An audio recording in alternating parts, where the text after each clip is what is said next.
Hello, and welcome to the Bear Experiment Podcast. I'm your host, Monica Clavijo. Today I'm here with a very serious topic that many women, and men for that matter, certainly experience. And it's definitely a taboo topic that not many want to share. It's very embarrassing. It's very painful to relive these type of memories. And Erin, who's here with us today, thank you for joining us, Erin, has been a victim of domestic violence and domestic abuse with multiple relationships that she's been in. I know how difficult this must be to talk about, so I appreciate you just coming to the show and sharing your experiences and lessons and why you went back. What were you feeling? How were you so manipulated? How young were you? Is age a factor in this? There's just so many questions that we can relive with different circumstances with domestic abuse that we constantly hear from different people. And there's definitely a pattern. And the pattern is that there are the red flags and the signs that we choose to ignore. And that's what Erin is here to talk to us about. In addition to her domestic abuse experiences and lessons that she's grown through, and as a result of that, she's a better woman, person, human being, mother, wife, friend, professional, which we'll share a little bit about her background. It's also opened up all of her psychic and spiritual medium abilities. Yes. So I think that that's just completely amazing, because I really do believe that a lot of all of our spiritual gifts do happen through suffering. And that really is how we learn and we evolve. I don't think that it happens through smelling the roses. Right. Growth is not meant to be comfortable. Growth is not meant to be comfortable. It's definitely meant to smack you in the ass. And Yes. so, thank you, Erin. I really appreciate you, coming and speaking about such a sensitive topic, because it really is such a sensitive topic. So, why don't we start a little bit with your story? Like, start with your story. What happened? How did you meet this your first relationship that was violent? So my first, actually both relationships where I was in an abusive relationship was through work. We were coworkers. And, I was very young in both of these relationships. How old are you? The first relationship, I was 18. Mm-hmm. And the second relationship, we met when I was early 20s. Okay.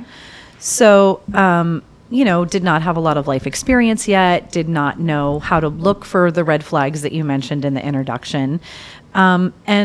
Nobody in an abusive relationship says, "Hi, I'm an abuser. Nice to meet you." Like, there's no, you don't have a sign over your head. On the contrary, they're hiding it. Correct. With everything, right? With everything in their being, they're hiding it as much as they can, because they know. I do believe that the attacker knows what they're going to do. I don't think that it happens because they can't control it. Mm-mm. It's there. They know it. That narrative that you see in media and that's portrayed in TV shows and movies that you kind of touched on is not accurate. It's not, everything was fine and then all of a sudden I was explosive. It's very much a slow burn or a gradual build. And it starts with, kind of testing the waters to see how much the person who's being abused is willing to tolerate. How far can they take this? Right. Where are your boundaries? So we start with boundaries. Yes.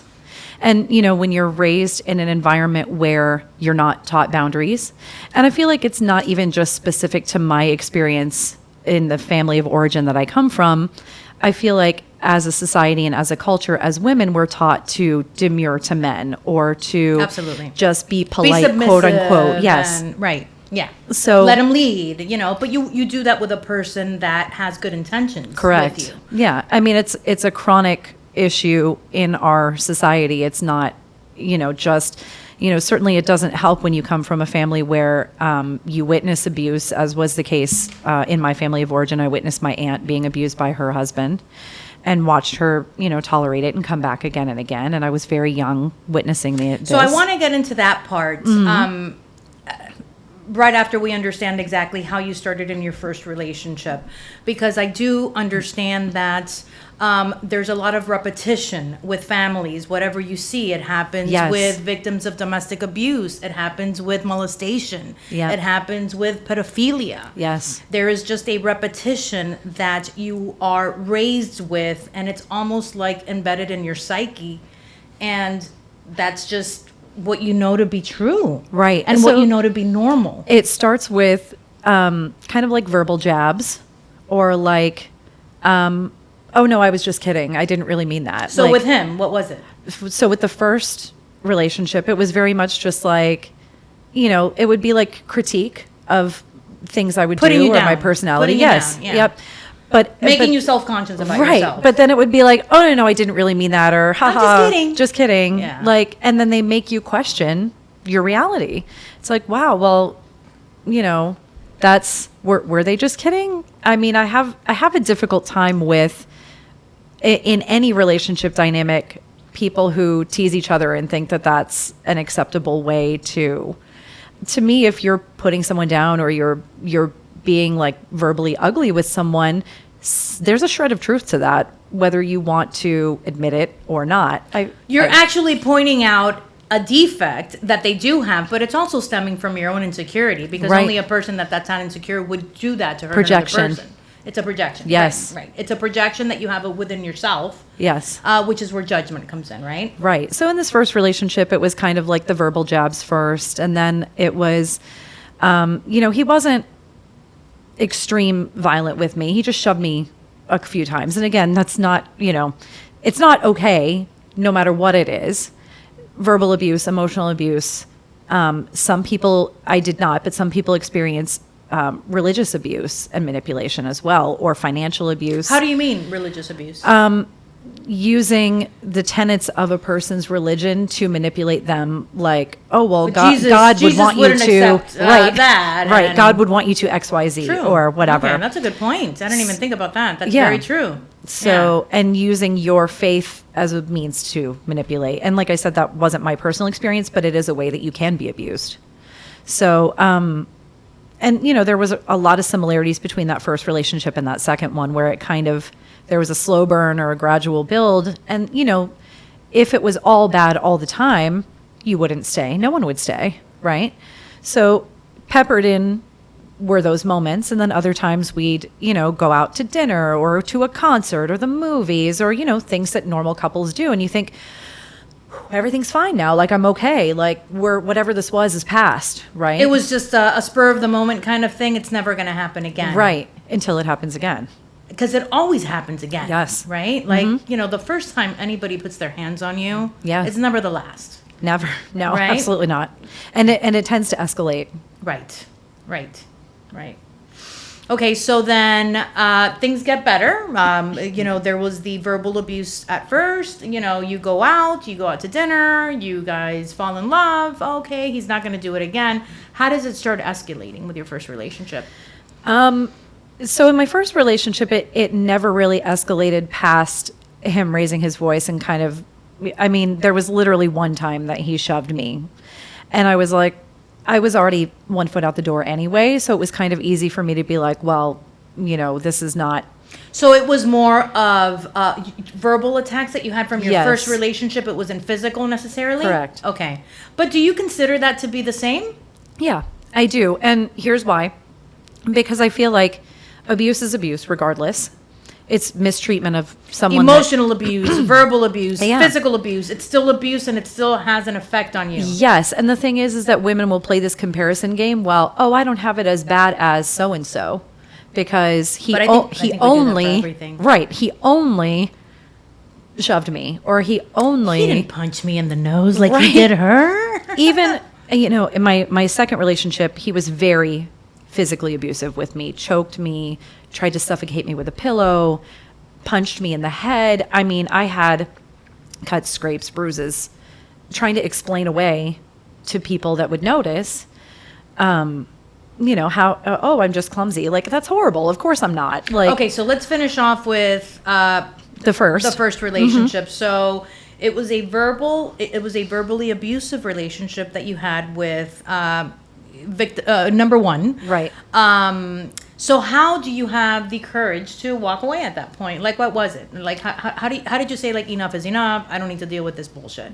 Well, like I said, we had kind of already been drifting apart. He was significantly older than me, like 6 or 7 years older than me. So, Which in perspective, if when you're you're 18 years 18, old, right, that's a huge age gap. Right? Yeah, an age gap in your 40s is not an age gap when you're Right, a teenager. Right. So, You're still you're a baby. Yeah. You're a baby. So I was like, he was my first serious relationship. I'm like, this is not the only relationship I ever want to experience. And we'd kind of been drifting apart. I moved away out of state with him, and I just kind of felt like we weren't on the same page anymore. So I moved back. I had lived in Atlanta, and I moved back to South Florida. Okay. And How long did that relationship last? 3.5 years. Okay, that's a pretty long time. Yeah. Okay. And I moved back here, and then he wanted to propose. I was gonna ask you that. Oh my God! I swear to God, I was right on the same page. I Right? go. How soon did he start reaching out to you after you left? Because that's inevitable. Almost immediately. Yeah. Like, she's gone. I lost her. What did I do? Well, and when somebody is abusive and manipulative, when they realize that their victim is slipping away, they become desperate. Okay. And that's a common cycle. It's like a psychological kind of like. And that wasn't just my personal experience. That's every person that I've ever counseled. And I'm not a professional counselor. I don't have You're doing it from experience, which I Right. think that, in my opinion, Yes. I think that when you speak with people that have actually encountered the pain, the fear, the trauma, those are the ones that you should be listening to more than to a textbook PhD Right. psychologist. Yeah. Like, talk to the one that actually went through the pain, went through the bullshit. Yeah. And now they're coming in and they're saying, this is how I'm standing on my own 2 feet again, and I'm Yes. okay now. Right. But I wanted to make clear I don't have a degree in this. Yeah. I have a lot of life experience in it. But I've seen time and again with every single person that's ever hit my inbox, sent me a text message, picked up the phone and called me, pulled me aside in a room and asked for advice on how to leave an abusive relationship, it's always the same. I mean, it's like the same exact person in a different body. Yeah, I believe it. I was, so just kind of like a little footnote here as to how Erin and I started communicating with each other. I've been following a lot of her psychic posts that just with things, just because I'm into that also, right? And I was following a lot of everything that you post with, the spiritual realm and all that beauty that I love. And then at the same time, she ends up posting something of, domestic abuse. And I thought, okay, she's throwing it out there. She's open about it. Yeah. What do I got to lose? Let me reach out to her. I sent her a DM and she was like, when are Let's we do meeting? this. When are we meeting, Monica? And I was like, are you serious? Yeah. Are you serious? So this is the first time that we've ever met in person. I think this is the first time we've spoken because it was just kind of like texting back and forth all the time. To set this up, yeah. So thank you. I really, really appreciate you're welcome. that. I love your energy and I love how open you are. And like I told you before the podcast started, I just want to be able to help any way that I can. And that's something we have in common and we connect with. Yeah, and I do believe that that's what we're here for. We're here to serve and just help other people. And if this is the only means that I have in order to be able to channel that to other people through your experiences and your pain and your lessons, and through my own, because as I speak to you, I'm also learning for myself. Right. I've never been a victim of domestic abuse, but I know now, by speaking with you, I'm also older, right? And I think that as you get older, you're also a little more like, I'm not going to take this bullshit. Right. Right? Because I think that a lot of it starts with when you're young, when you're just immature. And, Right. Or you're more willing to try to see the good in people. But I still do that, though. I still try to see the good in people, but I guess you kind of have a radar now. And and I'm still, I'm still like, my father, who we were speaking about earlier, he was always he came through to hang out. I don't know. You're a great person, Monica, but you need to really understand that people are assholes. Yeah. And, unfortunately, I was the kind of person that up to being in abusive relationships, I always wanted to give people the benefit of the doubt and be like, well, everyone is good it, in deep inside somewhere, and I don't feel that way anymore. You don't? No. You don't think that we are more good, we have more good than bad as human beings? I think that people who are not abusive and manipulative have more good than bad. But I feel like if you are willingly and knowingly abusive and victimizing people, and you're not knowingly and willingly making any effort to change that behavior, where's the good in that? I'm hearing you. Mm-hmm. I'm hearing you. I'm listening. I don't necessarily agree with it. But hey, maybe you're on another level. You're seeing something I'm not, right? Like, I still want to believe that we have more good than bad. I still want to believe that even though the worst of the worst in people, and again, thank God, nothing, really horrible has ever happened to me, knock on wood. And maybe that's why I think the way that I do. You understand? Yeah, I mean, that's what I'm saying, is that was the turning point for me. When I had not had these experiences myself, I very much felt the way that you feel. Right. So, but when you have seen people be pathological and manipulative and narcissistic, and it changes the way that you view humanity. So you leave Atlanta, you come back to Florida, and he tries to reach out to you again. You're like, heck no, it's not going to happen. I'm over it. I was very firm with this relationship is over. Okay. And it, we had stayed friends on social media for some time, but we're not anymore. I'm not in touch with him. There was, we completed to borrow from the spiritual realm, we completed the soul contract that we had with one another. I love that. Yeah. And so do you believe, and I know the answer, this is the psychic in me too, do you believe that even those that are doing harm to others are put in your path because you're calling it from your higher consciousness and that higher person, that you're just in this flesh? Because this is just flesh. Yes. Yeah. Right? Your vessel. This is the vessel. Yeah. Your meat suit. Right. Okay, Lady Gaga. So we call upon these painful experiences in order to reach what? Ascension. So ascension to what? Spiritual ascension. So it's soul growth. Every traumatic experience, every good and positive experience for that matter that we have, is soul growth. Lessons in our journey on being a spiritual being.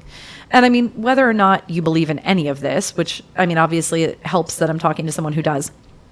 But when I talk to people who are on the fence or kind of iffy or don't believe at all, because I've come across, in my travels in life, people on every end of the spectrum. And, I tend to believe that you're here and we're here to interact with one another and teach each other things, regardless of whether you walk a spiritual path or a traditional, Christianity or Judaism or whatever, whether you believe in a God or not, whether you're pagan, Wiccan, whatever, universal, Unitarian, we're all here to learn from one another and to grow and ascend on our journey, on our path. And by the way, I do believe in reincarnation. And I believe that each time you come back is a soul imprint. So that's how... What does that mean? So that's how we're able to communicate with people who have passed, but also reincarnate. Each lifetime is a soul imprint. So you can exist on the plane of existence where you've passed, and you can exist in another incarnation in another lifetime simultaneously. Is that what they call parallel realms that we shift to in our reality, and that's how we continue to grow or live certain aspects that we're manifesting, for example, in our lives? Or are you like talking higher up? So it's for each lifetime. Like, for example, I know I had a very dear friend who sadly has passed away, but she was one of the most informative and accurate psychic mediums that I've ever known in my life. And she was a friend and colleague of mine. And she gave me a reading about my most recent past life before this one. And so I know where I came from most recently, and further back too, but that's neither here nor there. That's a whole other story that would take a whole other podcast.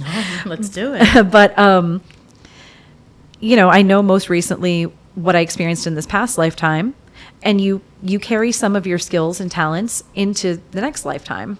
But I exist in the realm where spirits are that have passed away, and I exist here as the person I am Which now. is what's allowing you then to connect. Correct. Because you are at that Yes. at that level in your, and again, I'm just talking from what I'm reading, because Yeah. I'm starting in my You're learning. spiritual evolution. Your I'm here chakras, for it. Yes. your chakras, as Yes. you're gaining that higher consciousness, right? So you are obviously at the top at this point, which is what's allowing you to connect, because you're already up there. Right. Yes. Yeah. Well, and that's part of, something that we spoke of off mic earlier is raising your frequency or raising your vibration. So being in a higher space spiritually where you're able to connect because you're more open. Right. So let's get into, and I'm just, because I definitely want to dive into this part of it. I love it. We'll talk forever with the other stuff. Not that the domestic violence is not important. I just, I'm sorry that you had to experience something so painful. I really am. Thank you. So you're ready to move on. Do you meet the Yes. second abuser right after? Yes. Almost Oh, immediately geez. after. Yeah. Yeah. So it wasn't like you had a boyfriend in between and then he was Kind not, of, but like not nothing anything serious. Okay. Yeah.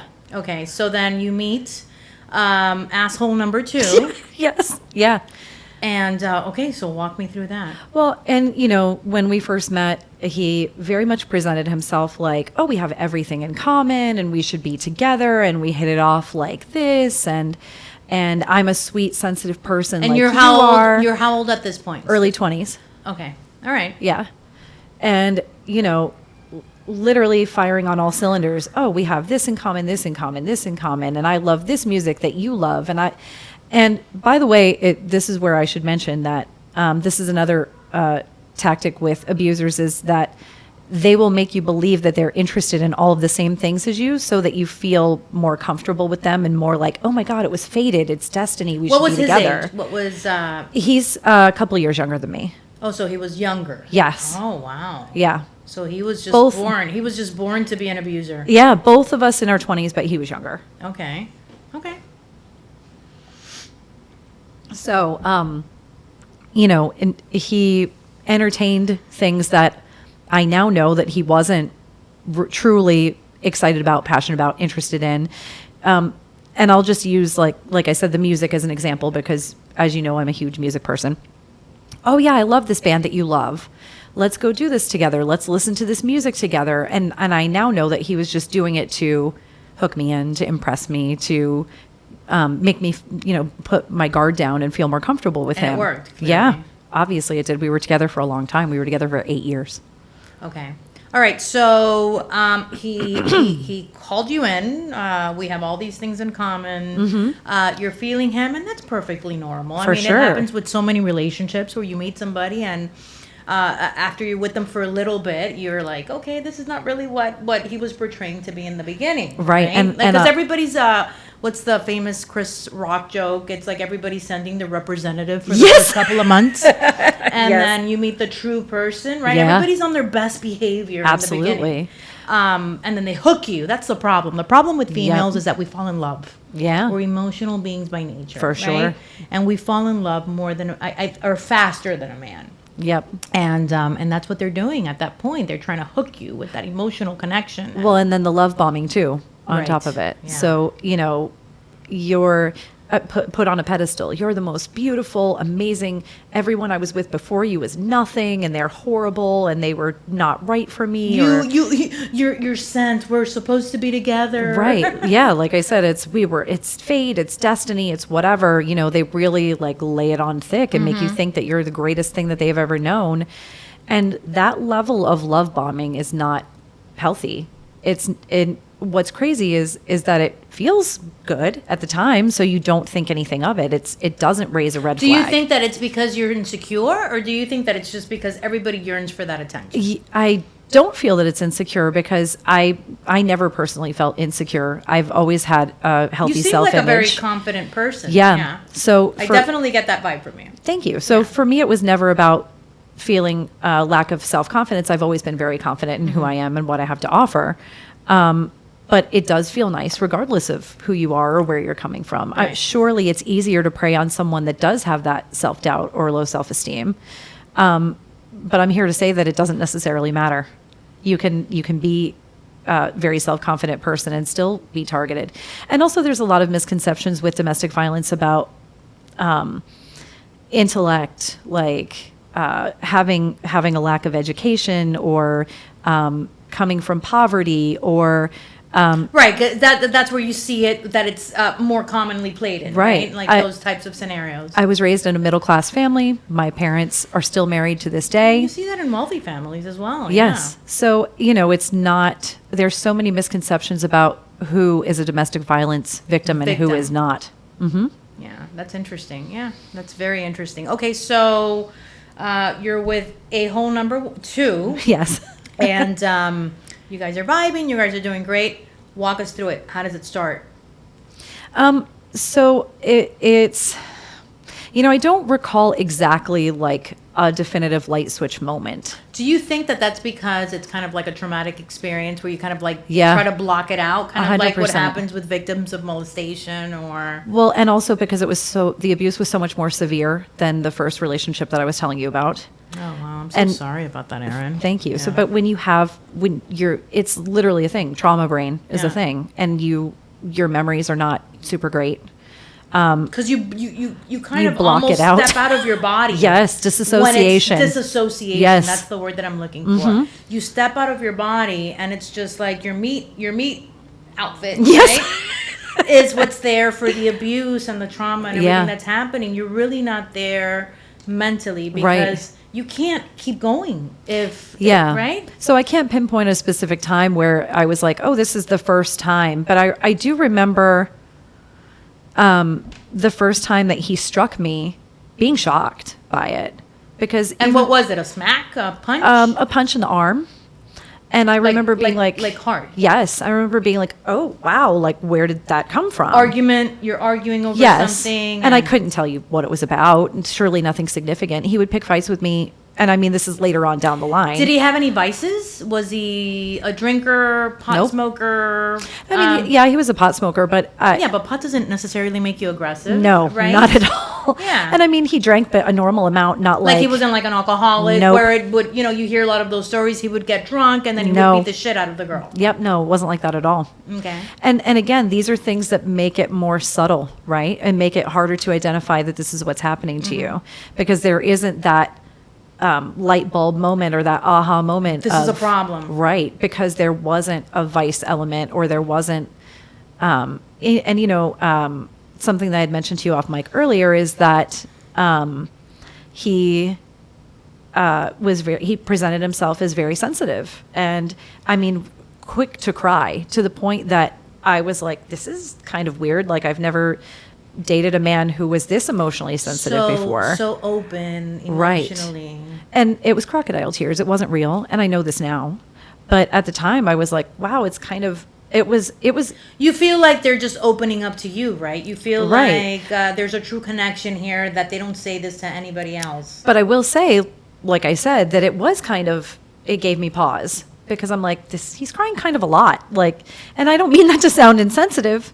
I just mean that This guy, all he does is cry. like What's literally wrong at the with him? drop of a hat, he would cry over things. And I'm like, it's kind of not, I mean, male or female, that's not Normal. typical. It's not, it's Right. not normal. It's Right. not normal. Like at this point, this person has other issues going on. Right. And I would be like, well, maybe he's just more emotionally sensitive or more in touch with his emotions or whatever. But then, so as time went on, it became, and like I said, we were not fighting about anything. It's not like we were having life altering decisions Arguments. that we were having to make that would cause an argument. Correct.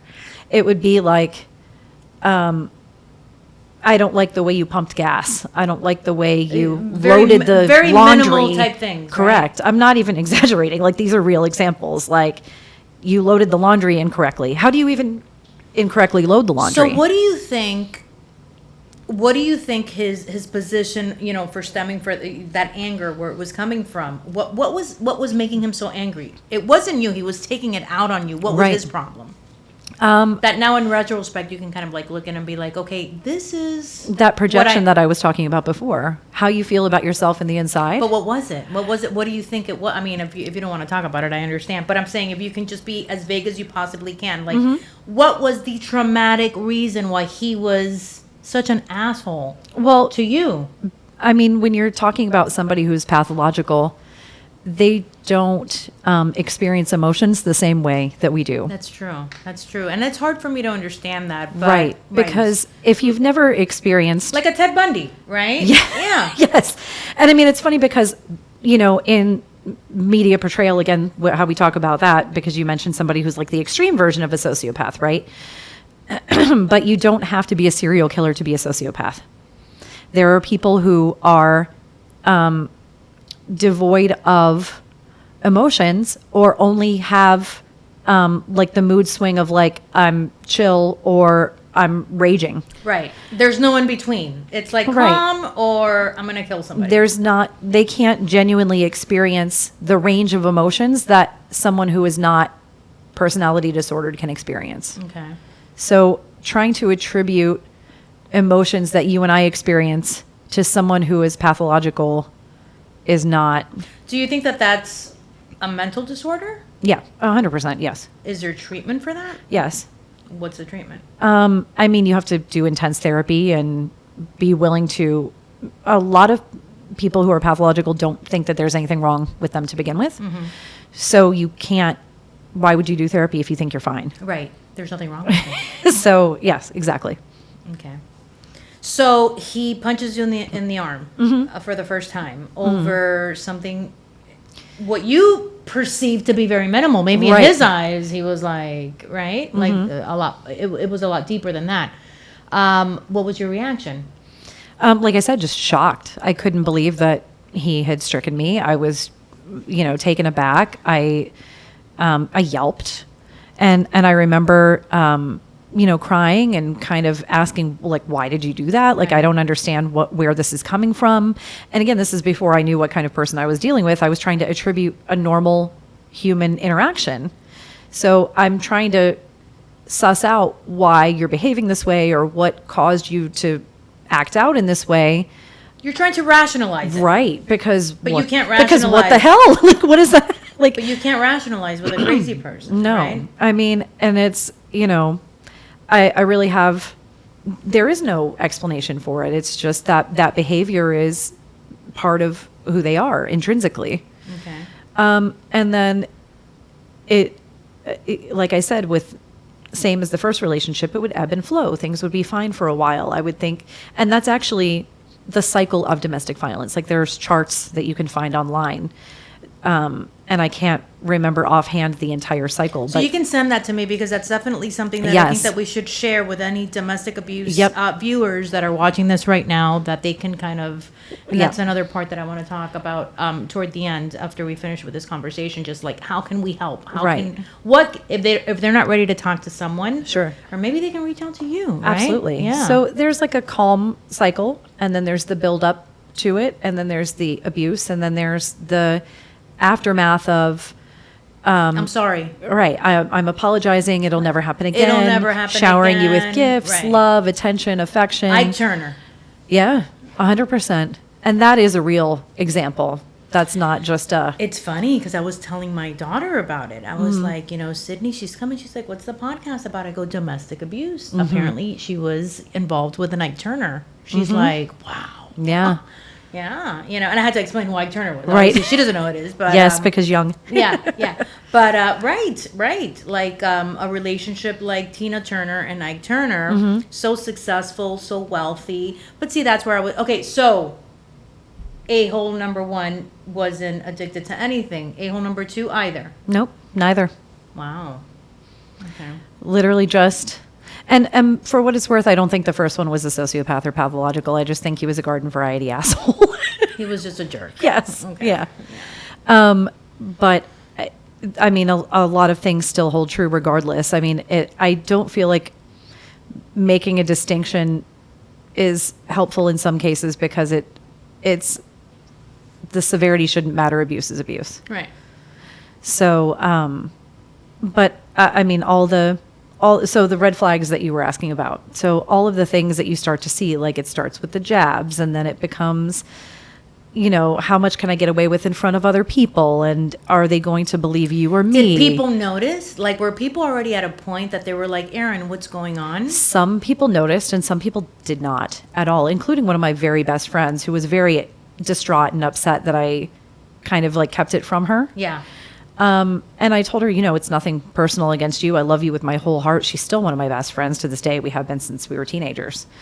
But I was ashamed and I felt bad about myself. And this is not something that was easy for me to open up when it was happening. Mm-hmm. But yeah, some people would say, hey, like, are you okay? Or I noticed he was kind of mean or nasty with you, or, Yeah, what's going on here, right? Because people pick up on certain things. Yes. If they're close to you, right? Right. But most people, I don't think, understood the severity of what was happening until after it was done. So what was, when did it really get ugly? It got ugly the last couple years that we were together. And I tried to leave. And, there's a lot of reasons why people return. And I experienced many of them. So, financially, I wasn't in a great place to be able to leave and be on my own. And that happens a lot with a lot of victims of domestic females, mainly of domestic abuse. They just they have children at this point, and they can't afford to raise the kids on their own because he's the breadwinner, and they're dependent on that person 100%. Yeah, and I mean, I will say that even in circumstances where there aren't children involved, if you're cohabitating, whether you're married or not, your finances are mixed together.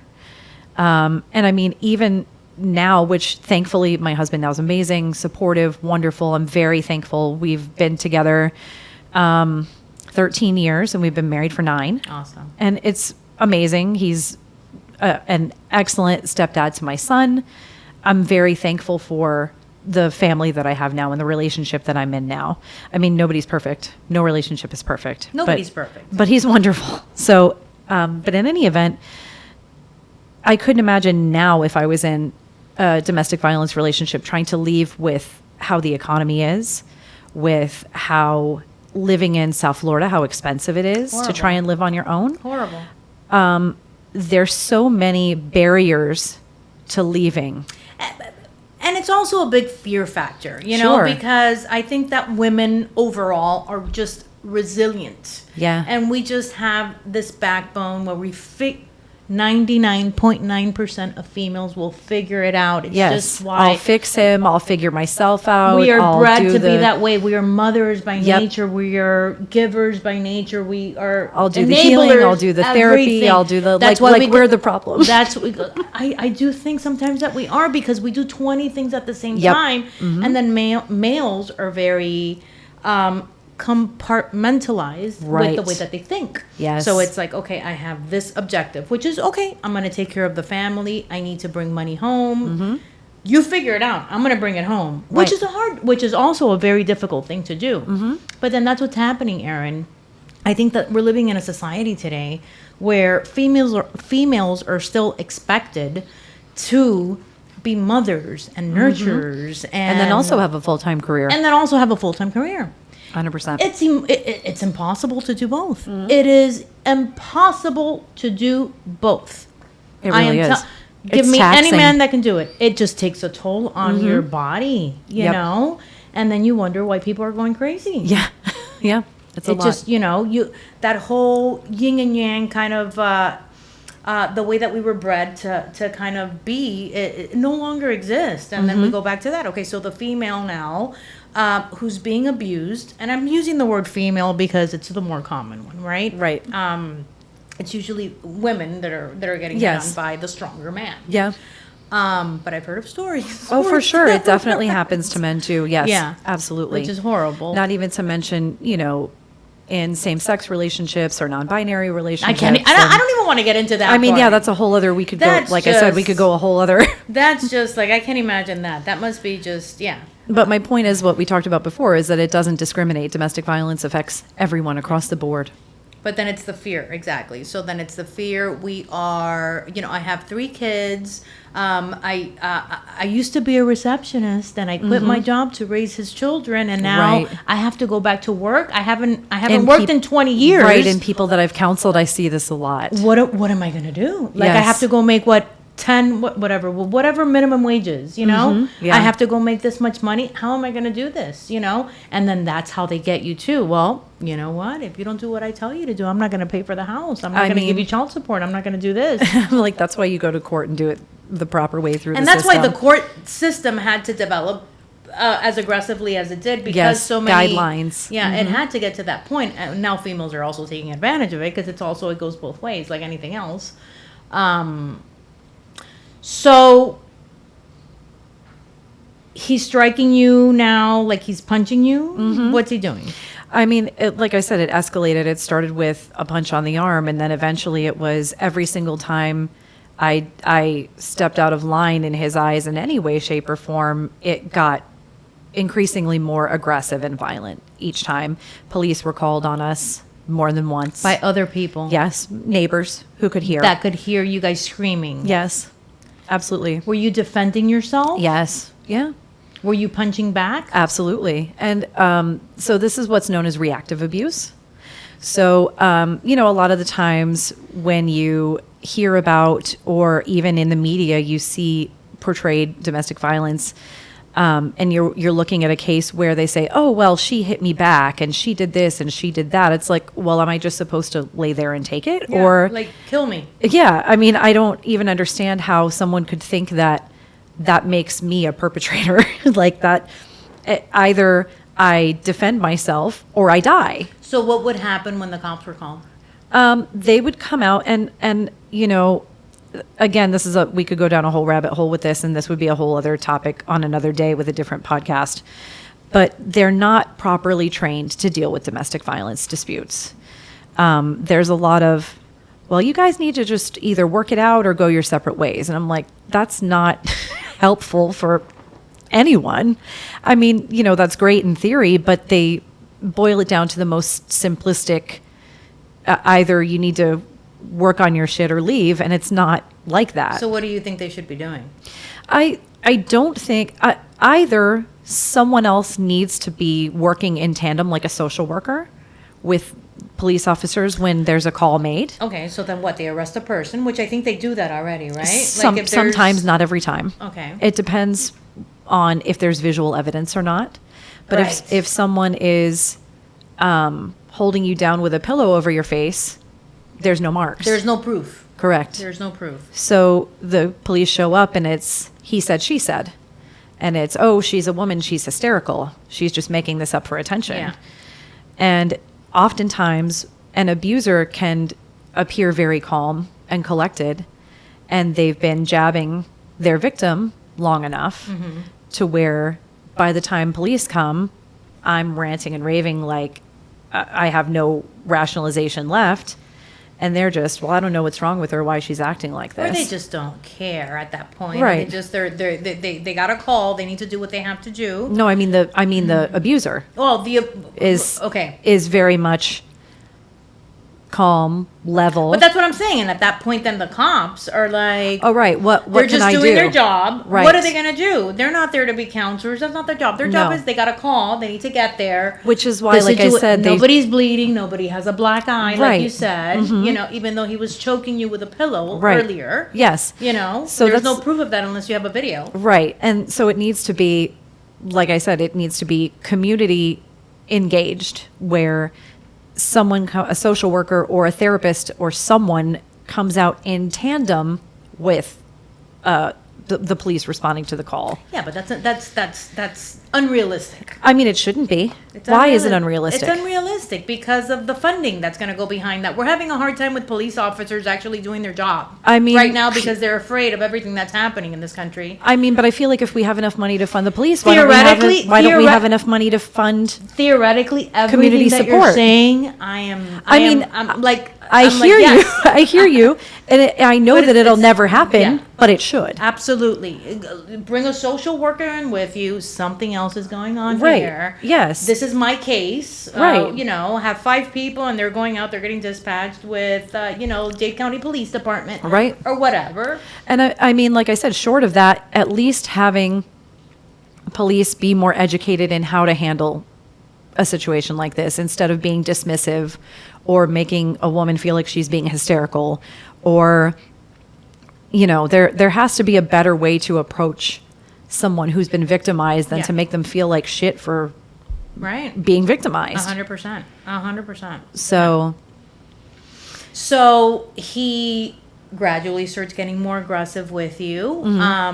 You leave and you come back. You leave and you keep coming back. Yes. It keeps getting worse. Yes, and cheating and all kinds of stuff like that's See, going on that's too. also part of it, right? For sure. Like at that point, like it just gets to a point where he's like, "Oh, I got her. I got Yeah. her in the bag. I'm beating her up. I'm cheating on her. I can do whatever I want with this woman. She's my little puppet at this point." You Yeah. know? And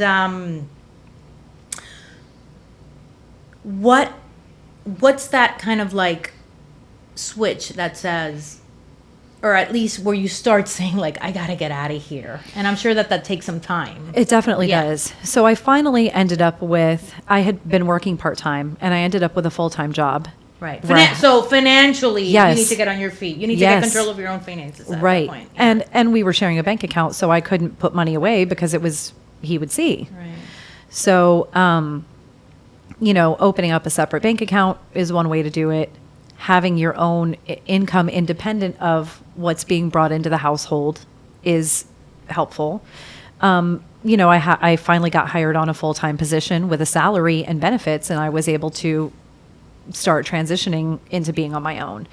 But I will say that across the board, statistically speaking, that the most dangerous time for a woman to leave a relationship is because your life is in danger. So, in other words, when That's the most dangerous time to leave is when your life is in danger? Is no, sorry, when you're, I misspoke. Okay. When the most dangerous time for you as a victim is when you're leaving a relationship, because the desperation of, I don't have control over this person anymore. with the attacker. Right. So I'll do anything to kind of get her back under my thumb. I'll do anything to hook her back in. And they're very erratic and they go from one extreme to the other. Right. And I actually have one of my best friends was just recently out of a domestic violence relationship. And I said, it's such a mirror to what I experienced. I'm like, literally. Because the common denominators are the same, right? I said, you've got to block them on your phone. You have to block Delete. block the email. Yeah. I said, You got to cut him out. You got to X him out of everything. any way that he has to Communication. contact you Any needs, communication needs to stop. correct. So that's the first advice. Okay, Yes. So when you start getting to that mind frame of shit's getting ugly, like I'm gonna die. I'm Yes. sure that crossed your- 100%. Yeah, like, I'm On gonna more die than one now. occasion, I felt like I was going to. Yeah. And at that point, then whatever your personal circumstances were, let me start getting on my feet financially. I'm working part time. Let me go to a full time gig. Let me open up a side bank account. He doesn't have to know about Right. it. I'm only making this much money, but I'm going to put, even if it's $100 a month, let me Yes. just start a little stash here where I know that I can pick this up and put a down payment for a rental efficiency or an apartment somewhere. Or with a roommate. Whatever, anything where you have a little bit of money to buy food for yourself. Yeah, all of these things are called creating a safety plan. So so you start there. Now the question is, how long is that safety plan going to take, and how dangerous is that, and how long is right? Like you're going to be for how long, and how dangerous is that going to become? Because he's becoming more volatile with you, with his aggression. So Because I'm sure that he's sensing it too. He's like, oh Yeah. unless you're a great actress. oh no. And because a lot of women could be, right? Yeah. Like you're just like playing the role. Let me just be very submissive at this point. Whatever you want, baby. And that's just not my personality at all. Yeah. So that was never going to be me. I'm not submissive in any way, Yeah. shape, or form. I'm far too independent and dynamic of a person to just. So he's gonna smell you a mile away. Very much, with yes. anything that you're doing. And we've been together so long at this point That he just knows your Right. every move. Right? Yeah. He just knows who you are. Right, exactly. And so it was a matter of trying to carefully pull away. And I had to, the first time I tried to leave, I packed everything while he was at work. I had a friend come over. Oh my God, every story's the same. You're Yes, so right. packed all my boxes, He's loaded working, everything let me into do the it. car. Yes, because it's less dangerous. Because if you're trying to pack all your things and move with this person, Yeah, there, he's gonna go crazy. shouting after you, chasing after you, whatever the case may be. You want to avoid that. So, by the time I left for the very last time, I had made it very clear, I'm done. There's absolutely nothing you can do to convince me. And it would be threats of, where he wasn't trying to hide the cheating anymore. He would just say, well, if this is it, then I'm just going to go be with whoever. And I'm going to F this person and F that person. And I don't care how you feel about it. And I was like, I don't care. right. I'm like, go ahead. At Like that point, you don't give a shit anymore. right. So it was, oh, well, this is your last chance and you better be sure that you don't want to be with me anymore. And I'm like, I'm sure that I don't want to be with you Right. anymore. And so that last time I actually stayed in the place that we had been cohabitating in, and he moved. And it took some time. I mean, he dragged his heels and eventually moved out on his own. But it took me having to tolerate, late nights of him coming home and being noisy coming in the house. And I was working early mornings and he just had no respect for my schedule or my time or my anything. He just, prance in the door at all hours of the night and with no regard for my sleep or my schedule or my needs. And at that point, I was just like, I just have to hang in here for another couple weeks. But I mean, really the packing up and moving out immediately is how I would advise people to do it.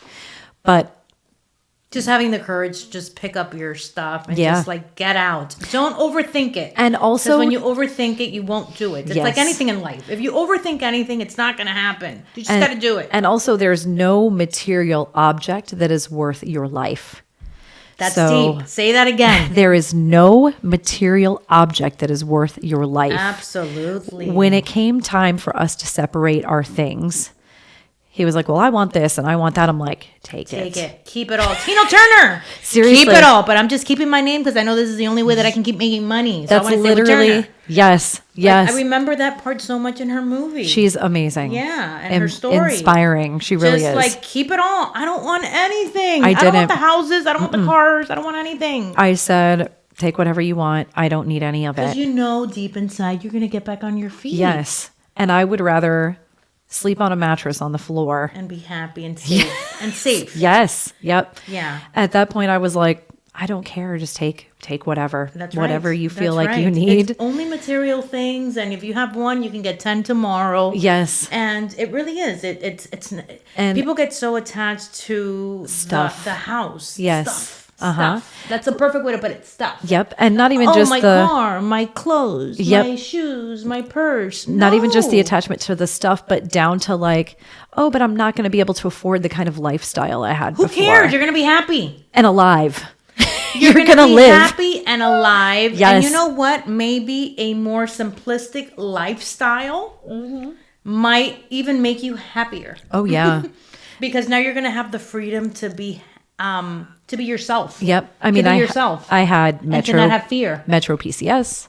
Metro PCS I got- didn't go down with the cyber attack. that Right. you just had, You know so- what's funny? So I still have Metro to this day, Okay. funny enough. But like, I went from us being on like a shared account with a major expensive corporation to I'll take the cheapest cell phone service I can get. So you have a phone. I got That's rid it. of my cable. I got rid of internet because I had internet on my phone. I literally bare bonesed it and got rid of every additional expense that I could. I was shopping at Save a Lot at the grocery store, where I'm spending like $25 a week on groceries because it's like I would rather just feed myself, make sure I'm taken care of, than worry about having some bougie meal out or whatever because I'm alive and I don't have to deal with this shit anymore. That's the You're important living thing. in peace. Yes. You're living in peace. You Peace have a is- peaceful state of mind. is priceless. There is no money that can compare Nope. to just being happy and being peaceful in Yes. life. you know, being in an unhappy marriage, being in an unhappy relationship, unhappy jobs. Yes. Figure it out. Just Yeah. be peaceful and happy within yourself. Yeah. And what you always go back to, authenticity. Yes. What calls to you? What is it that sparks your interest? You know, maybe when you're going through that problem in the beginning where you're trying to figure things out, you can't be like, well, I've always wanted to be a journalist. You Right. know, you can't do that. Exactly. You have to be realistic. I got to pay bills, so I'm going to have to take the job answering the phone as a receptionist. Yes. And there's nothing wrong with that. And that's the first problem that we also have. Oh, what are people going to think? Forget about I really people. don't give a shit. People don't think about you as much as you want to believe that they do. You're not that Yeah. important. You're so right. You are not that important in life. So You're so right. from what I understand, there's a lot of repetition with environments, like we spoke about earlier, with childhood trauma that your parents maybe experienced, or family members, or whoever raised you, right? Whatever they experience, whatever traumas they have, they never fixed them or worked on healing them, and they just continue to pass that from generation to generation, right? That's a thing, right? Oh, yes. Generational trauma. Absolutely. Generational trauma. So they pass that on to you. Do you think that maybe there was, I don't know, is there a history of this in your family, other than, I know you mentioned with your aunt? Yes. Was that the only person? You know, my grandfather was verbally abusive with my grandmother. And then my mom and dad did not have a volatile relationship, but it's, you know, I was not given boundaries. I was not taught to assert myself. I was not given the opportunity to have autonomy. So I feel like a lot of that contributed. Do you feel like you grew up, and again, you answer this if you want to, I don't want to overstep my boundaries with how we're talking. Do you feel that you grew up in a normal environment for the most part within our generation? No, Okay. no, not at all. Okay. So I definitely feel like, and I try to be mindful because my parents are still living.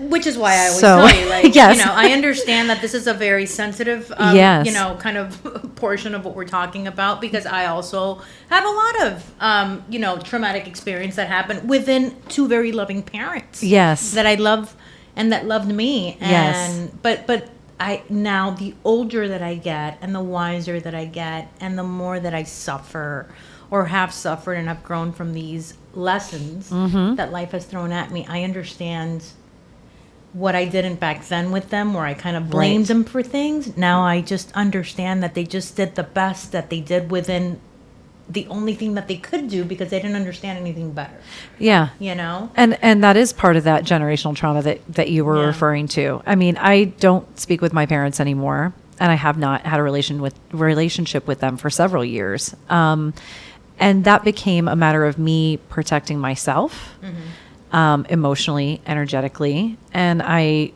wanted to protect my child from being exposed to that Yeah. kind of behavior as well. Sure. You don't want it to continue another generation, you know? Right. Yeah. It has to end here. Yeah. It has to. Yeah. And I do, like, on a personal level for myself, I do see, like, a lot of the mistakes that I continue to make. And it gets to a point where you say, when is enough enough? Yes. How do you stop? But- Because you do good for a few days and then you start again and then you just go back into the repetition, because it's also, I guess, the environment that you circle around. But And- the difference is self-awareness. You have the self-awareness to go, oh, I need to tweak this or change But this. do you have the strength? That's just it. Do you have the Yeah. strength? You can have all the self-awareness in the world, but if you don't have the strength, you're not going to do it. Right, because it takes action as well. It takes action. Mm-hmm. I know what I'm doing. I know when I do wrong. It's what I was asking you earlier with a person that's hitting you. I think that the person, even though they're a psychopath, sociopath, whatever we want to call Right. them, they know what they're doing Oh, is not For correct. sure, yes. Whether they, in their mind, say, well, she needed can to- justify. she needed a punch in the face for her to understand that she's not behaving correctly. Right. Because she looked at another man, and that's disrespectful to me. Whatever that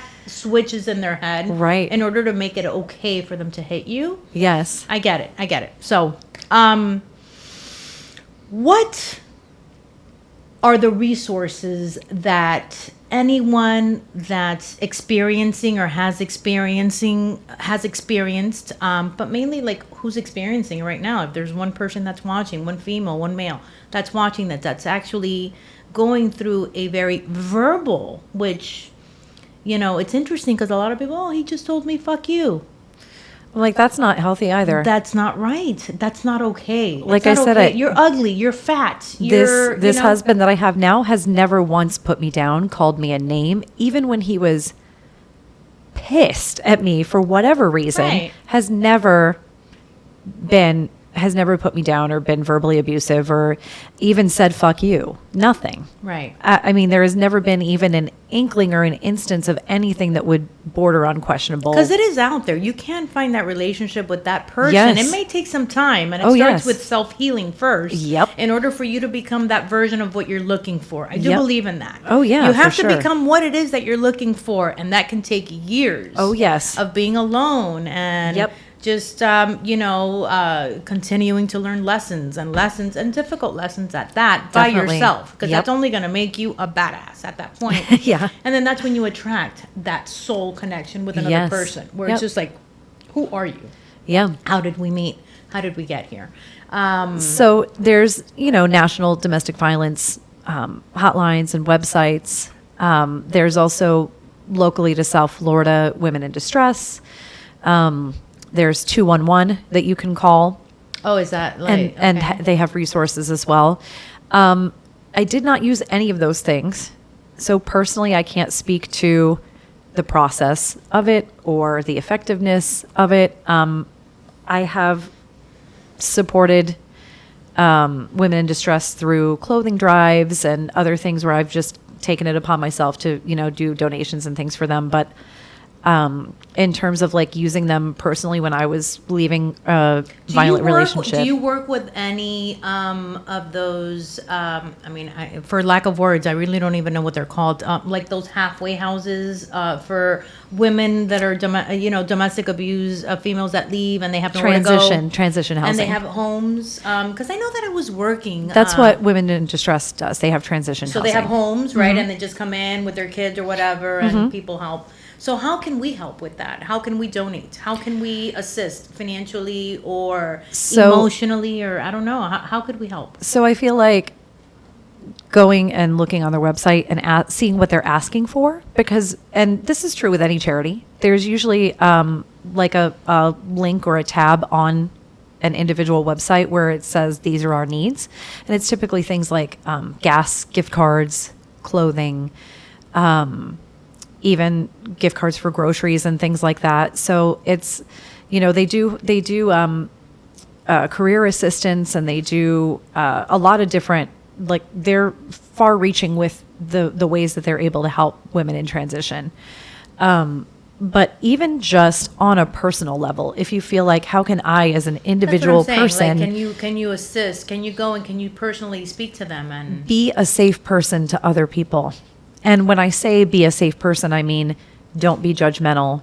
If someone comes to you and trusts you and says, hey, I'm being abused, or I'm being hurt, or I'm whatever. What did you do to get yourself into this mess? Yes. What did you do? Right. Why don't you leave? They're going to shut down at that point, and they're not going to talk to you. Why are we asking women why they aren't leaving? And why aren't we asking why are men hitting women or being verbally abusive with women? Oh. It's so interesting that we want to victim blame, right? Why is it? So no victim blaming. Yes, it's the most important thing you can do if someone trusts you enough to come to you and say, I'm being abused, and you say, how can I help you? Honestly, support without judgment is the number one thing.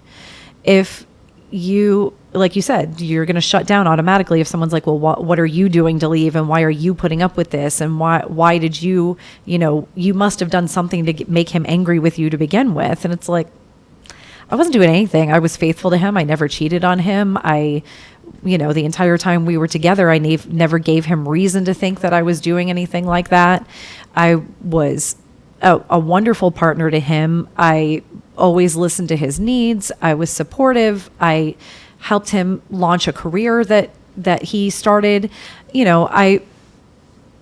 Other than whatever normal things that happen in a relationship where sometimes you have a disagreement or whatever, which is totally, again, like par for the course. Everyone, you don't get along perfectly all the time in any relationship. Yeah, you're going to have arguments in any marriage, any relationship that you're in. You're going to have confrontations. Right. And at that point, it's what you say. You have that with your husband, who's an amazing man now. Yes. But he doesn't punch you in the face. No, exactly. Or tell you to go fuck off. And I mean, most of the time with my husband now, if he and I are getting into a disagreement or whatever, it's usually us against the problem, not us against each other. Oh, I love that. Yes. I love that. So it's, whatever. It's a disagreement over the problem, not necessarily you and I. Yes. Whatever is making me anxious or whatever stressing you out or whatever we're going through individually or as a couple tackling whatever challenge. It's not, I'm mad at you because of your behavior. It's, I'm upset with this situation and how can we work to resolve it? Right.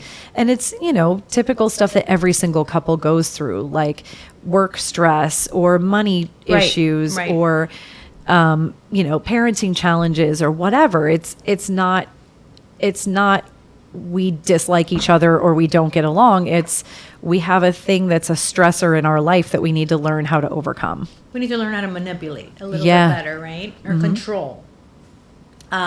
So as a result of all of these life traumas that you experience as a young adult, starting at 18, and then a very second, 8 years, that's a long time for you to be in an abusive relationship and get out of it and stand on your feet, and you have an amazing husband.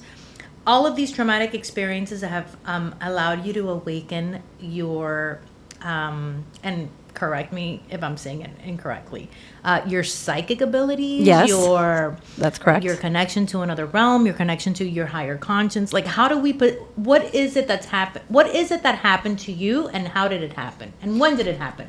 So I, early on, probably I was about 11 when I started feeling like I was intuitively gifted.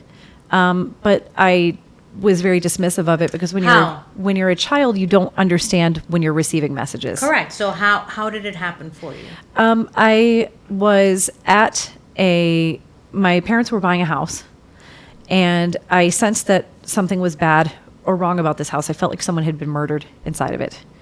And I tell this story often because this was the first significant time that I remember having that gut check. And this was the 90s. I don't have a way to verify that it happened for certain, but I do know that I saw a shotgun under the couch. I'm 11 years old. Like you actually like a real one, a real shotgun. It wasn't like I psychically saw, like I physically saw a real shotgun under the couch after I already had this gut feeling of somebody being murdered in the house. You saw a literal actual gun. So, and your parents did not? No, they didn't see it because they were in another room by the time. And something called you to look under the couch in order to see that because... Yeah, I drew my attention in that direction, and I was like, oh, that's interesting. I wonder, and again, it's not uncommon to have these things if you're a hunter or you're whatever, or even recreational. But again, I had that, it was that gut feeling with visual confirmation of something physical. The gut feeling. The gut feeling that they're always telling us, listen to your gut. Yes. That is... And we all have intuition, whether we're psychic or not. Correct. So I asked my parents to please, I told them what I had seen and what I had felt, and I said, please don't bid on this house. I really don't want to live here. They actually listened to me, to their credit. So, and we ended up moving into a different place that they still live in to this day, funny enough. But that was the first real where I felt different. But can you imagine being, sixth grade? You don't understand. Yeah. No. You think you're probably weird. Right. At that point. And then other things started kind of happening like throughout my teens where like I would get in my car and go to put the key in the ignition and I would have the song in my head that was on the radio before I started the car. No. Yeah. So, and then, the little things like that we all get when we're kind of intuitive where when someone's about to call and then they call, or you're thinking of someone and then they call. So those kinds of things were happening to me throughout my teens. And then kind of getting into those volatile relationships, it took a back seat. I didn't really have the opportunity to explore my gifts. I felt like I would have been ostracized or made fun of by partners who were already abusive. So then, I find myself in my 30s now and single for the first time in quite some time. And I'm like, I don't have anyone to tell me no, or to make fun of me, or to give me a hard time about this. I bought a deck of oracle cards, and I started pulling for myself and just kind of seeing what I could see from it. And I was very dependent on the book in the back of the box. I was very much like, I need to look this up and make sure it's correct. I wasn't trusting my intuition. I was so I'm a Taurus, and Taurians are we want like the facts, like we want the hard fact. I can point to this scientific thing and say this is a thing. So for me, I'm like, I need to prove what I'm sensing is correct. So I'm going to look in the book at the meaning. Obviously, I'm good now. I don't do that anymore. But it took a long time for me to feel comfortable enough with myself to be able to do that. And I was doing stuff like candle magic, where like, when even people who are religious, burn a candle for someone who's sick. Right. Burn a candle for. They have that at the Catholic churches and masses all the time. Go to the altar and that's light literally the candle magic. So it's so interesting because people who belong to traditional religious groups don't understand how many commonalities there are with spiritualism, paganism, and Christianity, Catholicism, Judaism, kind of like I was talking about before. So you can light candles for anything. You can light candles to manifest something that you want to bring to fruition. You can light candles, a green candle for money. You can light a yellow candle to bring positivity into your home. So that's kind of the stuff I was playing with early on to just kind of see what would happen. In your 30s. Yes. And then, I was still very much in the world of radio and in media at the time. And I felt like that was the most successful that I had been in my career to that point. This is my mid-30s now at this point. And I was not happy. And I'm like, God, this is like everything I've ever wanted. Like, what is the matter with me? Like, why am I not more excited about this? Why am I not, why do I feel like I'm just dragging myself to work every day when I should be thrilled to be here and so happy and thankful and grateful? And after being in this industry, how often you're told, well, as soon as you leave, the next person's right in line to take your place. And you're not even gone, and there's another person already with your list. And, so I was like, well, I have to have gratitude for this position, and I have to be. And I loved what I did. I loved being on the radio. I loved connecting with listeners and talking about music. I'm still very passionate about these things, even though I'm not on the radio anymore. So after we connected on social media through mutual friends that you would keep popping up through the algorithm. Now I understand that, right? That I reached out to her. We started talking through DM, and she worked on air at same companies that I've worked on for many years. It's just you started after I left, right? So it was or always vice like versa. And it's been multiple companies, but we just never worked in the same company or station at the same time. And we figured this out when she got to my house today. So I was just like, my God, the world just has such a way of like uniting synchronicity, and it wasn't meant for us to do it when we were working at that time. Right. It happened this way. Yes. It's just, and I'm still trying to figure, well, maybe it's because of the podcast. I don't know. It had to happen this way in divine timing. In divine timing, when the time was right. That's how we were supposed to meet. So. Absolutely.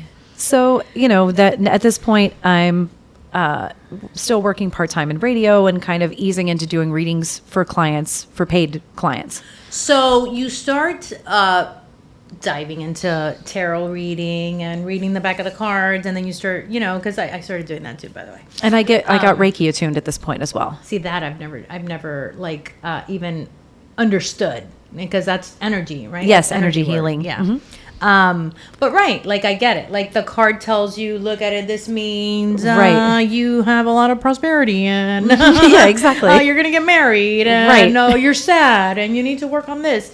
And then it's what they say. Don't look at that. Don't read it. It's the cards. Look at the picture. And what are you reading from the picture? Yes. The hair is blonde. You're going to meet a blonde man with blue eyes. And the ocean, it's rough. Oh, because you're heading into hard waters because of your life. So how are you interpreting that reading? So it's interesting that you talk about the pictures, because I'm very much a verbal person and not a visual person. So I don't tend to look at the pictures. So what do you do? How do you do it? When I pull a spread, I'll look at, okay, so when I first started is different than how I read now. And it's only recently evolved how I'm reading now, like as of the last maybe month. It's very interesting, like how you evolve as a reader. So initially when I was pulling a spread, I would, and this, once I got past the looking at the book phase and I'm just pulling a spread and using my gut, I would pull a spread and be like, I would see one word jump out at me or one phrase jump out at me. And that would, From what the card said. yes. And then that would become the jumping point. And then I'm clairaudient, which is psychic hearing, and I'm clairvoyant, which is psychic sight. So, So you see dead people. yes. And So- you hear dead people clearly because you heard my father. Here Yes, today. I did. I sure did. So I'm going to share this because now we're diving into this, and she freaked me out. I even got very teary-eyed, but I'm not going to get emotional. Again, we've never met. She knows Nope. nothing about, unless you researched me. I don't know. No, and I make it a point to, and well, I mean, I didn't even come here to read you today, but I make it a point to. It if was I- a domestic violence podcast. Right. I make it a point to, if I'm reading someone for the first time, I won't friend them on social media. And the thing is that you don't really come up in my feed at all. Like, You were coming up in mine big time. And it was it's- meant for me to yes. call you. And it's so interesting because, like, I'll see you react to my stuff and I'm like, oh, that's so sweet. That's so nice of you, or so Yeah. supportive of you, Girl, or whatever. I was this close to call you for a reading. I'm Yeah. not gonna lie to you. And I wouldn't do it. You know why, Erin?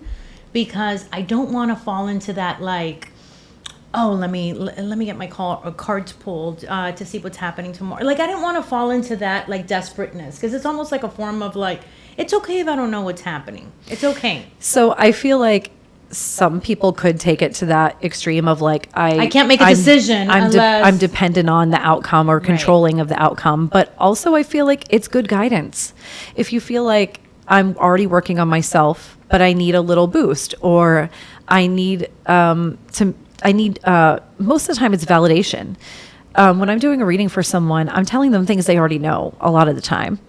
It's not like I'm giving you And this, there's so many phonies out there, too. oh right? gosh. And that's, it's unfortunate, but I mean, this is true of any field where you have people who fake it till they make it, right? Mm-hmm.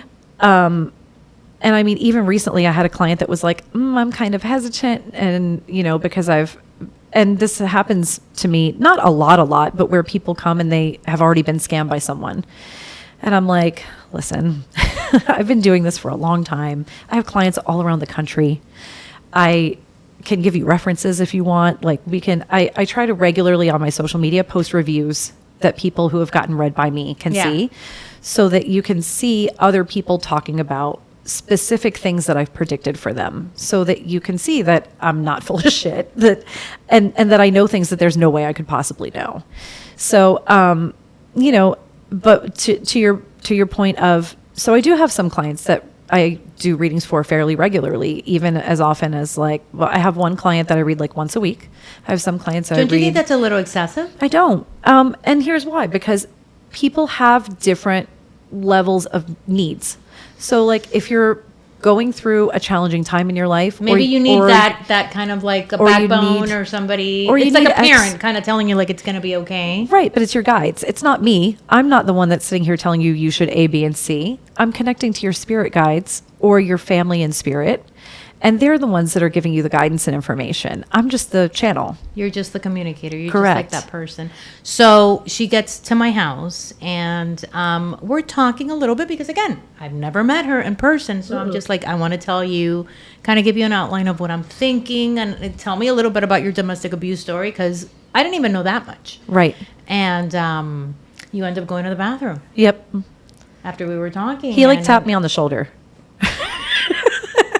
Okay. He came up behind me and tapped me on the shoulder. I was like, and I went right away. I was like, okay, who is this? I was like, okay, it's your dad. Because I felt male energy right away. And then the first thing he showed me is how he walks. And he's like an ambler. Like he kind of has like not a limp, but it's just like his stride, the way that he walks is kind of loose. And then, he was kind of giving me, I tend to see like something that's distinct about their physical form so that I can tell you, and that you'll be able to go, oh, that's 100% my dad, my sister, my cousin, my mother, my grandmother, whomever. And then they'll give me, because the thing is that you have to have verifiable information, because I could say your dad was such a nice guy, or he was so funny, and For that's people such to a believe you. That's such a broad and general thing. You could say that about anyone. Like, I have to give you specific information that only you could know. For me to come to you and say this is your dad's personality. This is what I received about how he is behavioral wise. This is his dynamic with the rest of your family. And I gave you very specific things about the way So talk he to is. Me. Talk to me about it now. It's okay. Let's Yeah. do it. Like if So- I don't feel comfortable, I'll edit it out. So to me, like, you know, I saw So this happens, like she's going to the bathroom and she comes out and she tells me, she's like, who's the person that's limping in your house? Yes. And I mean, like, And I was he like, what are made you it a- talking about? he- She's like, there's a ghost in your house and he's limping. He's having a really hard time walking. yeah. And he My ma- father was handicapped. Yes, and he made it a point to make me show you how he walked. Like, it wasn't even just I described it to you. I showed you physically how he walked too. And some people in spirit are, like I was telling you before, so strong like that they make you do the gestures or they make you affect Yeah, their because he knows how I am. I'm gonna be voice. like, this girl's so full of shit. I just need to get out more podcasts because I just got started, and it's the domestic violence was great, but this is where it gets bullshit. So, you know, and he, I am that person. 100%. and he wasn't the kind of person that believed in what I do. No. At all. But I will tell you that, especially toward the end of his life, Did he have are you guys Catholic? yeah, He had a rosary? no. Who had the My mother. rosary? My mother. Okay. My mother is like because Mother I Teresa. because I feel like I put it between my hands and I kind of fidget with it and play with it. Like he's showing me this, like holding it and twirling it and playing with it. So Oh my God! No, stop! Like, do not cry, Monica. He always had a piece of paper in his hands, okay, so it's the paper. and he was always playing with a piece of paper. And it's funny because I roll. You do And the it was same always thing. this, and, Yes. and it's always like paper. Like he Uh-huh. always like to clean himself, right, or yeah. whatever. Yeah, he shows me like I And constantly he have. would just always be playing with paper. in Yeah. His hand. So Woo! This is good. All Yeah. right, keep going. Keep so going. to me he's, you know, and part of this you did already verify for me off mic. So I feel that he was a hard ass, but also that he was kind of soft too. And he makes me feel like he wasn't allowed to show how soft he could be. And almost like he was reluctant to show how soft he could be because that's not a way that a man is supposed to be, quote unquote. He got like that toward the end of his life is when he just let all the vulnerability Yeah. out, you know? And And- it was like, who are you? Yeah. At and that point. because it was that's like, who you're human. You're that's who human. he always was and who he always wanted to be, Yeah. but he didn't feel secure in showing that. Yeah. And I feel like towards the end, he was like, what does it matter at this point? Do you know what he did? He was hard. What's the deal with turtles? Did you guys have turtles for pets or something, you and your brother? I'm being We had a turtle or two, but it wasn't like turtles were part of our lives. no, well, I mean, if you had turtles for a pet, then he's mentioning turtles specifically. I don't know why turtles. But did you have turtles for pets? Yeah. Okay, Yeah. well then that's why. You know, the little that you buy at the Right, You know, because and I mean, not everyone has turtles for pets. I never had turtles for pets. Yeah, we had- yeah. He's mentioning something that he knows you'll be able to verify is correct. no, but give me something harder, harder, Dad. Go. Did he wasn't supposed to smoke, but he sneaked smoking? He quit smoking. He was a very heavy smoker for many years. Yeah. Which is what messed him up. I don't think he snuck it. If he did, he snuck it from me too. He's making me feel like, and maybe this was in the process or the transition of him quitting, where I feel like he told everyone he quit before he actually quit. Possibly. I mean, I was really young and I was very like disassociated with all that Well- bullshit. But yes, yeah, he had to quit smoking because he had like 17 heart attacks. Jesus. Did he commute by train at one point? I don't think so. So No, he commuted. However, he did commute to work okay, by bus. okay. So yeah, he's showing me like a non-traditional way of He commuting. he commuted to work for many, many years by bus, Uh-huh. long, like an hour away. Yeah, Okay. because he worked in a sugar mill. Okay. So not here. Well, here, Okay. just not in Miami. It's Right. in another town, but it was Gotcha. an hour away. So he Yeah. would commute by bus. Yeah, because he never wanted to move to the town where everybody kind of lived in. Yeah. It's so funny because he's very opinionated. Yeah, that he was. It's very much like I have to tell you exactly what I think, feel, and no holds barred. There was never like a No sugarcoating. I'm worried about how someone is going to take this. Never. Not him. He No. was too raw sometimes. Sometimes it was like, what are you doing? And he played cards. No, not that I remember. I mean, Did he play cards with you guys as kids? not that I remember. That I know he played dominoes with other guys, Okay. but He's showing me cards, not dominoes, but I mean, no. a specific like, and I don't mean like my kind of cards. I mean like a handful of cards, like I'm looking to play cards. That's not coming. No. I think that I would remember that. No. Okay. Put it in your pocket. I tend to tell people when I'm sitting with someone and having a reading with them that if it doesn't make sense to you in the moment, keep it in your pocket for later.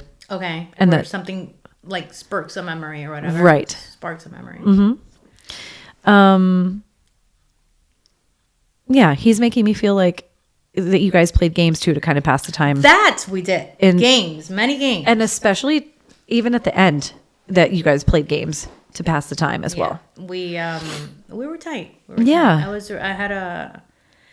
I had a difficult father in the sense that he was emotionally traumatized. 100%. Went I through mean, a lot of as shit. many men in that generation were. And he was in prison for many years, political prisoner. Yeah, that's a whole other level. That's a on whole top other of- level of being in jail, right? Yes. Like he was in a prison in a communist country. So, like God knows what happened to him. So, And that's not something that you have mentioned, but that's not something that he mentioned to me. And I feel like because he doesn't want to emphasize that part of his life so much. because he did it his whole life and he was never Yes. able to let that go. And I think that that's what I think that that's where I had to forgive him. Mm-hmm. Like,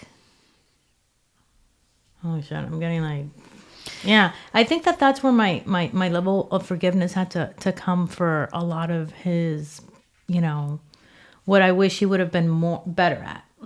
Because he was really capable of being that level of a father. For sure. And husband, and because he was an amazing human being. And he had a completely different dynamic with your brother than he did with you. Yeah, I think that, like, it's funny because my parents were together till the end. And it was like I was my dad's daughter and my mother, my brother was my mother's son, And it was very much like that till this day, Right. till the very end. Like, my brother and I are close, but we're not that tight. Right. But I'll take a bullet for him and he'll take a bullet for me. Yes. Kind of thing, But we're not like, it's an, hey, come over. No, but it's an unspoken thing. It's just like, you're in trouble. Like, what's going on? Like, I'll help you out. I got your but back. it's not like I'm gonna go hang out with him, and Right. have dinner with him and his family. Like, we You're don't very have- different people. very different Yes. people. And I love him to death, and I know that he loves me, and we love our parents. I will say the one thing that he gets from your dad that was the stoicism. He's Yeah. very Yeah. he can be mama's boy all day, but he has your dad's the stoic. And I think that my brother, like, I got a little bit more of my father, where when he left the communist prison in Cuba, I was born afterward. So I was kind of like a joy and highlight in his Yes. life, where he focused on that. And then he fell back into that, like, depression or whatever it Right. was, that trauma that he was in. And that's when my brother was born. So my brother was very much raised, not that I wasn't, because my mother was always with both of us. You're 4 years apart? Seven. But my brother was very much raised by a very, like, Cuban. Oh, she's also Cuban. That's also like. Do you have another sibling that didn't make it? Yeah. Thank you. Possibly. Because I feel like that's where the Yeah. For- Possibly. for your- possibly, from what I've understood. Yeah. thank Possibly. you for validating that for me, because I feel like there's one in between the two of you. Oh, possibly more. Yeah. Well, Possibly more. There's one that I hear that stands out as being in between the two of you. And that's where the 4 comes in. The 4 years comes in. And I feel like your parents were good at being a united front. They were good at, if something is going on, we're showing you that everything is okay. Oh, yeah. Even if you knew it wasn't 100%, okay, 100%. they would be like, no, really, we're cool. It's good. 100%. Yeah. So what I was telling you earlier, one of the things that I found out after my father passed away, where he was so stoic and so macho and so, I'm in control of everything, right? Verbally abusive, 100%. Like, I saw that. Like, Yes. never physically abusive, but definitely verbally abusive with Right. my mother. God bless her soul. He didn't do it in a bad way. It was just, his level. That's what I'm saying. Like, I come from a different background where Right. I see what you're telling me with verbal abuse. I don't think that it's right. My mother wanted to leave because she was the one involved in it. But I also see it from, like, now it's my father doing it to my mother. And he really didn't mean it that way because he still took care of her and he supported us. But when Well, and it's hard too when it's someone that you love to think Right. of it as that Right, way. right. But the reason that I make it a point to say abuse is because so many women will downplay it and feel like, oh well, I should just stay and tolerate it because it's not as bad. It's not as bad. So when he was in the last phase of his life, and when I tell you the last phase, the last year, I later found out, like the movie The Notebook, left her a box of notes. Wow. I love you notes, because I really do believe that he loved my mother more than anything in the world. Well, and again, it's a different generation, like I said. And I was like, but why didn't you show it to her when she was like, why Right. didn't you do it when she needed it the most. when she needed it the most? That she always felt so alone with you because you were so in your own pain. He's showing me a candy bar in the pocket too, a Milky Way or a Mars bar.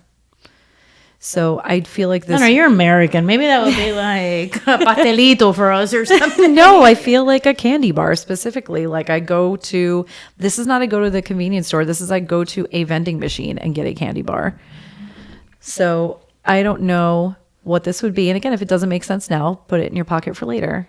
There's been so many times, Monica. I had one thing that I did with my father, which had to do with, but it wasn't a candy bar. It was a treat, and it was Okay. our thing. It was like our thing. Cool. And it was going to, like, remember me, I'm Cuban, Hispanics, Right. Acedanos or whatever, Uh-huh. and they were called, God, what was the name of it? It was like a marshmallow almost that you grabbed from, like, when you're paying. From the cash wrap. It'll come to me, the name, but it looked like a little marshmallow. Okay. And that was my dad and I's thing. He was like, "You're not gonna take one," and I would eat that whole thing. And I was wired. I was wired for an hour after that because it was pure sugar. Oh my God. And but that was like mine and my dad's thing. Like, I knew that if I went with him to Publix or wherever we would shop at the time, like, he was always gonna buy me that, and that was like our thing. That was like our little thing. My brother didn't have that. It was my thing. You're like, thank you very much. I don't know. Maybe my brother will be like, when he watches this part, he'll be like, he gave it to me too. You never know. But Claim yeah, his just part. Yeah. He, I mean, it's very clear to me that he loved you. There's no doubt in my mind, both of you kids, that Yeah. he did. And that he loved your mom too, in the way that he knew how, and the way that he was capable of doing. And and what you're saying, I don't sense like, oh no, he was, abusive by nature, or that he was, wasn't. At all. I At feel all. like when On you're the contrary. right. I feel like when you're not taught better, if you know better, you do better. He did the best with what he knew. You're right. Exactly. And within the pain that he had. And that's different. I think it was a than- very, very, very broken man. Very broken man. Yes, and he was not, in that generation, you don't go to therapy. You don't. That's taboo. We don't do that. It's you suck it up and you're a man and you deal with it. That's right. That's not, it's not like now where, even us teaching our kids, not even necessarily going to therapy, but just like it's okay to show emotions and it's okay to cry and it's okay to not be okay all the time. I feel like it's a whole different thing the way we're raising this generation than any other generation before Right. it. And to not feel like I have to put on a front or a brave face all the time. Like, how many times has your daughter come to you and been like, I've just had a bad day, or I'm upset, or She's always telling me, she's like, you don't listen to me. I'm like, I'm listening to you, but I'm also doing, but then it's like, and I understand, I catch myself now because she's pointing it out to me. She's a bright kid. She's like, Mom, you're not listening to me. Trust me, I am listening to you. Yeah. I'm just doing 20 other things at the same time. But am I really listening to her when I'm doing 20 other things? What I need, and that's where I've Sometimes been like, it's being mindful and sitting down and putting everything correct. down. And Yep. that's where I am trying. Oh, as car best rides I for can. us too. Me and my son, it's car rides as well. I am also like ADHD, like all Yeah. the way. The older I get, the worse it's getting. And you're like, oh, here Yeah. it is. This is what this is this whole And time. now I gotta sit down. I'm like, oh my god, but you've told me this story 100 times. Okay, but go. I'm focused. I'm listening. I'm here for you. I'm here for you because I love you. But sometimes they just need that because they haven't been through everything that you're going through, so they just need you to like listen to them. Yeah. And just the same thing. Oh, and then my friend took my pen at school, and you're just like, oh, catastrophe. That was the worst. What a bitch. What a bitch. The teen drama. Holy God. And then, you're like talking about there was a cyber attack. Because that's where your other part of the brain, at least my part of the brain is at. I'm just thinking about there's a cyber attack happening. Our cell phones went down yesterday. What's going on? That's crazy. Unless you have Metro PCS like you do. Yes. And then I was fine. That's funny. That's hilarious. And it's just very interesting to me, like how everybody perceives things within their own pain and, Life experience. life experience. And that's why we have to really, really try to not be judgmental. And Yes. it's so difficult to not be judgmental. Yeah. It's so difficult to. But part of human nature. I think, and it's okay to be judgmental. Like if you're smoking crack, like Lord. this is not good. But then also, you're gonna die. But then also, if you're smoking crack, there's probably a level of pain that you've experienced in your life that led you you're down just- that path too. you're numbing it so hard. Right? Yes. Yeah. So even to that end, Yeah. We just have to really try to put ourselves in that perspective, right? Of that human being and try to be a friend and help them. And so, okay. How do we close this out? Let's close it out by domestic abuse, which is how we started this, and this was really the objective of the podcast and everything that you went through. We're going to put links to the, I guess, halfway houses or organizations, nonprofits that that women can start by calling if there is an issue. What else can we provide? I feel like finding resources to, like I said before, make you a supportive friend and listener. Okay. So then you are a supportive person, a victim of abuse, where you are completely throwing your vulnerability out there, helping the next of kin. Yeah. Because you know how difficult it can be, especially with younger women, where they see no way out, but there is a way out because she's a very successful and very happy person today with her husband, and she's doing. And she really is vibing very well with me. I have nothing negative to say about her. So can anybody that maybe will not be comfortable contacting a nonprofit, can they contact you? And Sure. How would they? How would they contact you at that point? Absolutely. So I have through my Facebook page, and that's Erin Acevedo, ACEVEDO. Spell the whole thing. Erin, ERIN, Acevedo, ACEVEDO. And my inbox is always open. Okay. So if you need someone to talk to, if you need support, if you need resources. And then for psychic readings, it's at Psychic Medium Erin Lee, Lee. Okay. And that's on Instagram. Okay. So you can message me. And I mean, you could message me on Facebook for that too, for that matter. But I try to make myself pretty accessible in terms of, if you're looking for support, if you're looking for a reading, if you're looking for whatever, even if I can connect you to someone else that can help you better than I could. Right. So, because I don't have all the answers. Nobody does, right? Nobody has all the answers at this Right. point. I think we're always students, right? That's what we are here on this planet, right? On this earth right now, whatever it is that you want to call this, like we're all students. Yes, very much so. And we all have an expiration date. Yes. So learn as much as you can. Amen to Right? that. Learn as much as you can. Try not to worry about what other people are thinking and judging all the time, because Everybody's going to judge. Everybody's going to have an opinion. Everybody's going to tell you that what you're doing is wrong. And at the end of the day, they don't give a shit. And yeah, They really don't. At the end of the day, it's your life. Yeah, and and you're it's your making life. choices for you. Right. And just be authentic from your heart and just listen to that calling that you have. What is it that's calling you? What is it that's calling your attention? You know, when you're feeling depressed and you're hearing a person sing, is it a certain song and the message in that song? What's the message in that song? Listen to the signs and the synchronicities that the universe and God is teaching you Yeah. or showing you. Right? Because there's a reason why you keep hearing the same thing over. We're Yes. just not listening. That's the problem. We don't listen. It's trusting your intuition or your gut, like I said Your before. gut, the gut. That's like the thing, everything. right? Like when you walk into a place and they're like, "Be careful with that person. There's something off." So I'm gonna end this with a really cool story, Okay. and it was actually from a podcast that I was watching, and it was a guy talking about his mother when she was young and she was dating before he was born.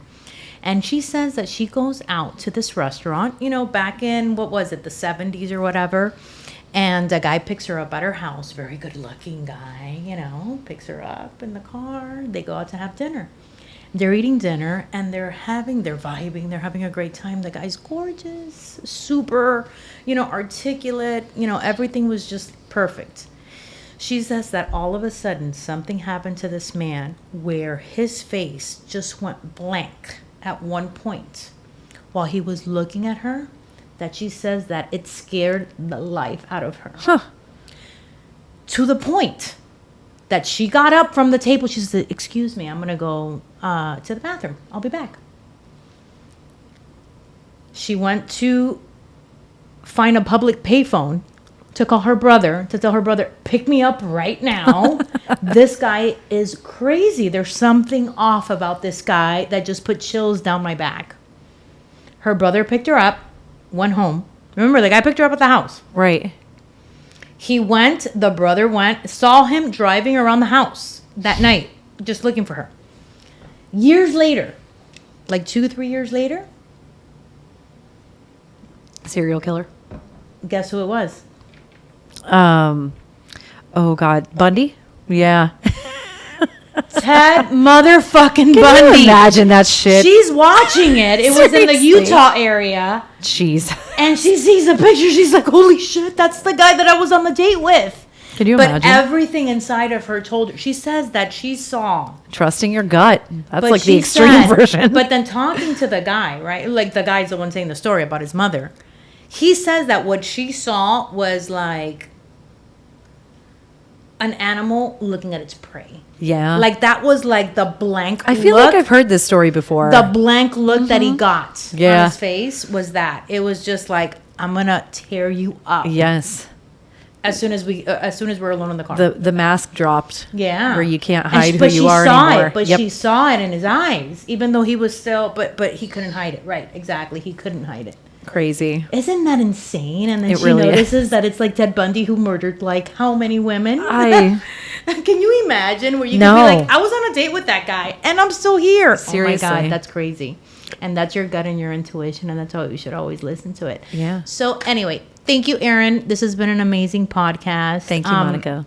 I really hope that, like I always say, if it's even one person that can resonate from this message, from a female that suffered domestic abuse, domestic violence, that there is a way out, that there's always people that will listen, that there's always people that will help you, and that you are never alone. And I think that it's easier said than done when you're hearing it, but we will help you. We Yeah, will little help by you. little. We will help you, and we will tell you how we think you should do things. And then, of course, you do it on your, whatever path it is that you feel that is the best objective for you. But she gave all her information. You can DM her privately if you are going through a horrible situation like that. Because I know that many of us are. Yeah. I know that this is something that's more common than not. We just don't want to talk about it. It We're not really is. comfortable. It's so I know common. that. I know it. Thank you, Erin. Thank you. I love that you came over here. We're gonna have another one. We're gonna Heck do, yeah. We're gonna do so many. We're Let's gonna do do so it. many. I love it. Yeah. but thank you for talking to me. Thank you for contributing to my little podcast. I enjoyed it so much. Thank you. Thank you, my friend. You're welcome. Okay. Have a good one. You too. Thank you guys for watching, okay? And remember to subscribe if you like what you're seeing so that I can continue to invite amazing guests like Erin. I love you. Bye.